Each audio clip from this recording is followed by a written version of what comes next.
Teaching business writing skills, CVs, and resumes. Once you have found the job which interests you, now the next important step is to send your resume to your future employer. As business English teachers, we are often asked from our learners to give them help in order to write their CVs or their resumes, as it is called in the US. This is of vital importance that we help our learners to write their CVs.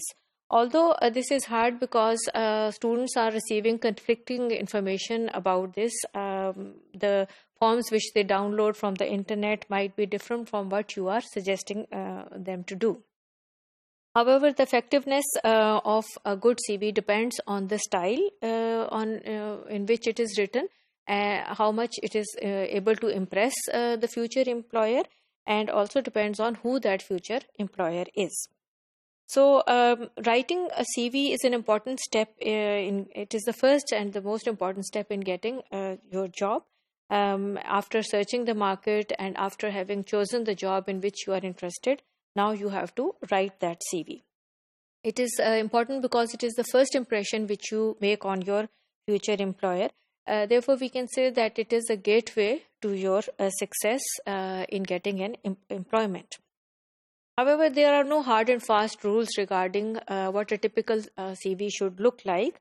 There are various lengths in which they can be written. There are various types of CVs, and there are various audience which would be interested in looking at different things in the CV. So also because of the conflicting advice which is given, which is available to us about what should it look like.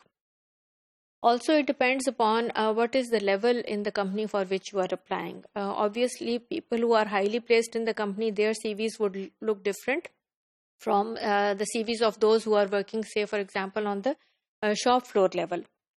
So we can say that there is no size which fits all. So everybody would have his own particular CV.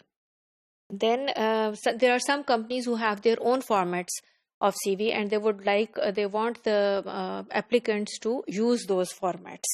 The Microsoft Word also gives its own format, and one can use that, as well as the European Commission has given a format to be used within Europe. So the standard template which has been given by the Microsoft Word is also useful in some cases, as well as the standard document which is given by the European Commission. The important thing is that the CV should have a clear objective, which should be clearly specified. It should be easily accessible to the reader, as well as the biographical detail that should be easily accessible, but it should be brief at this stage.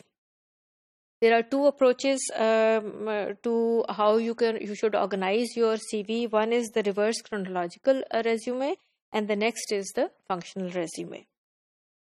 So when you are giving your biographical details, you need to be brief. You don't have to give your whole personal history at this stage, because at this stage, your main purpose is that along with your application, you should be able to get an interview call.